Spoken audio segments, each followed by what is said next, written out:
Saudara para penonton sekalian, selepas keputusan dan pendedahan juga pengakuan Zahid Hamidi ini, aku sudah mulai keliru siapa sebenarnya Perdana Menteri di Malaysia. Yang di Malaysia ini, adakah kita mempunyai 2 orang Perdana Menteri ataupun 1 saja? Selepas pengakuan Zahid Hamidi ini, aku tambah keliru.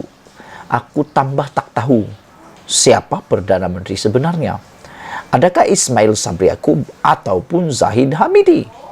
Ini Zahid Hamidi belum lagi dilantik, belum lagi menang PRU15, belum lagi apa-apa, sudah mengarah-arahkan Perdana Menteri. Jadi aku pikir kalau benar nanti, kalau ditakdirkan Ismail Sabri Yaakob akan menjadi Perdana Menteri lagi selepas PRU15 kerana kemenangan UMNO Barisan Nasional dalam PRU nanti, aku jadi lebih bingung dan lebih jadi gelisah. Aku jadi lebih risau dengan kedudukan seperti ini. Kerana secara terang-terangan, Zahid Hamidi mengaku hari ini dalam artikel berita di Malaysia Kini, ditulis, Zahid berkata, saya nak Perdana Menteri menghadap agung semalam. Timbul semula satu persoalan mudah. Malaysia ini milik top 5 UMNO ke? Malaysia ini milik Zahid Hamidi ke? Perdana Menteri itu di bawah telunjuk Zahid Hamidi ke? Siapa sebenarnya yang berhierarki tinggi di Malaysia? Selepas yang di Pertuan Agong, yang aku tahu, selepas yang di Pertuan Agong, dan ada kerabat-kerabat diraja dan yang sebagainya, di bawahnya itu ialah siapa lagi kalau bukan Perdana Menteri? Orang paling kanan di Malaysia. Dalam pentadbiran Malaysia, ketuanya adalah Ismail Sabri Yaakob. Tapi kelihatannya apabila Zahid kata, saya nak Perdana Menteri menghadap agung semalam, seakan-akan Ismail Sabri Yaakob berada di telunjuk Zahid Hamidi. Kena ingat, Ismail Sabri Yaakob adalah Perdana Menteri untuk rakyat Malaysia, bukan Perdana Menteri semata-mata untuk UMNO. Presiden UMNO Zahid Hamidi berkata, parti itu menghormati kuasa Perdana Menteri Ismail Sabri Yaakob bagi mencadangkan mengenai tarikh pembubaran Parlimen supaya pilihan raya 15 dapat diadakan secepat mungkin. Ditanya sama ada naib Presiden UMNO itu diberikan tempo untuk menasihati yang di Pertuan Agong, Al-Sultan Abdullah, Sultan Riyatuddin Al-Mustafa Billah Shah, supaya berbuat demikian, Zahid secara berseluruh berkata, ia sepatutnya dibuat semalam. Saya bagi tahu saya nak semalam, katanya pada sidang media selepas Majlis Takhimat Khas UMNO di Kuala Lumpur hari ini.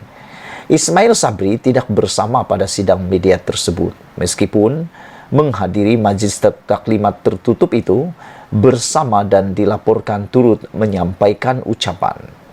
Ditanya jika benar Perdana Menteri dijadualkan menghadap Seri Paduka pada Khamis ini untuk memohon Parlimen dibubarkan segera, sekali lagi Zahid memberi jawapan yang samar-samar.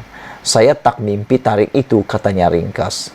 Awal hari ini, Ismail Sabri memberitahu bahawa beliau akan menghadap yang di Pertuan Agong dan adalah perkara rutin lazim buat seorang Perdana Menteri.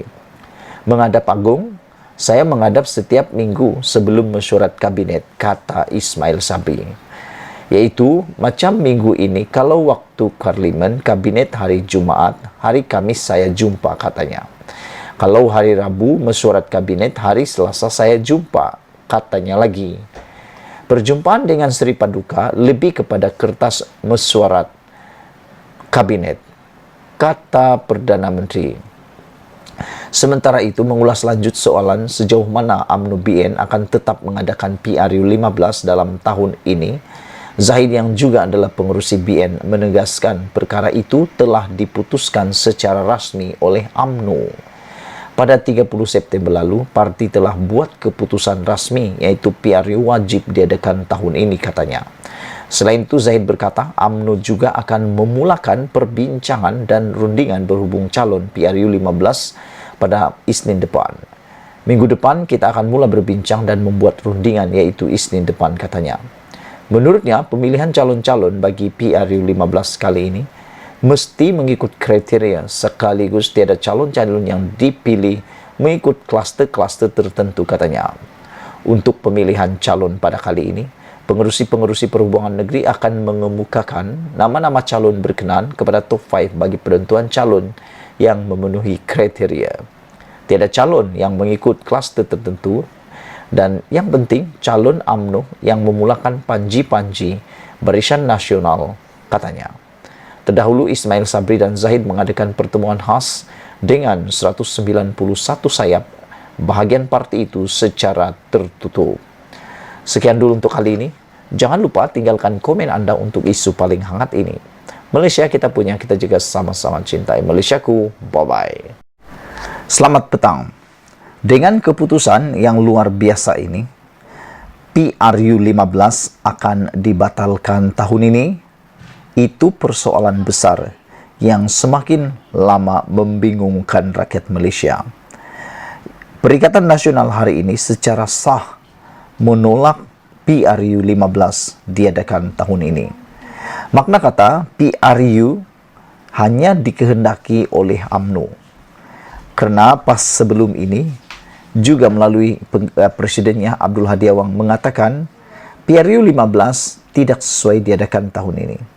Kali ini, satu lagi ketua kepada gabungan Parti Perikatan Nasional yang menjadi kerajaan di Putrajaya pada waktu ini, iaitu Bersatu, Tan Sri Muhyiddin Yassin juga dengan jelas tegas mengatakan Perikatan Nasional menolak PRU 15 pada tahun ini. Melalui pengerusi Perikatan Nasional Muhyiddin Yassin berkata menteri gabungan itu diarahkan untuk tidak bersetuju dengan pilihan raya umum yang diadakan tahun ini dalam Masurat Kabinet. Semua ahli parlimen Perikatan Nasional juga diminta mengambil pendirian yang sama, kata Muhyiddin pada satu kenyataan hari ini. Jelasnya, Perikatan Nasional berpendirian bahawa PRU 15 tidak wajar diadakan tahun ini, memandangkan monsun Timur Laut akan bermula tidak lama lagi, dengan banjir dijangka melanda negara terutamanya di negeri-negeri pantai timur. Mengadakan pilihan raya semasa musim banjir tentunya akan menjejaskan pilihan raya di samping menyusahkan rakyat, kata Muhyiddin lagi. Kerajaan mesti memberi fokus kepada persiapan menghadapi musim banjir di samping terus memberi tumpuan kepada usaha mempercepatkan proses pemulihan negara pasca pandemik, kata Muhyiddin. Dia berkata kerajaan perlu memberi tumpuan kepada persiapan menghadapi musim tengkujuh selain mempercepatkan pemulihan negara selepas pandemik dan bukannya memikirkan pilihan raya umum. Rakyat sedang terbeban dengan masalah inflasi, kenaikan harga barang dan kejatuhan nilai ringgit di samping proses pemulihan negara yang masih perlahan. Penyelesaian kepada permasalahan ini mesti diberikan tumpuan sepenuhnya oleh kerajaan terutama menerusi bajet 2023. Majlis Tertinggi UMNO telah mengisytiharkan pada Jumaat lepas bahawa pilihan raya perlu diadakan dalam waktu terdekat pada tahun ini dan Perdana Menteri Ismail Sabri akan mencadangkan tarikh membubarkan parlimen kepada Yang di-Pertuan Agong tidak lama lagi. Sejak itu timbul spekulasi kuat bahawa Perdana Menteri mungkin menasihatkan Agong untuk membubarkan parlimen sebelum bajet 2023 dibentangkan pada Jumaat ini. Bagaimanapun, Ismail Sabri menjelaskan dia selalu menghadap Agong sebagai taklimat prakabinet biasa. Perdana Menteri juga berkata tiada siapa boleh mempengaruhi beliau dalam menasihati Agong tentang tarikh pembubaran parlimen. Kita jumpa lagi untuk isu yang seterusnya ini.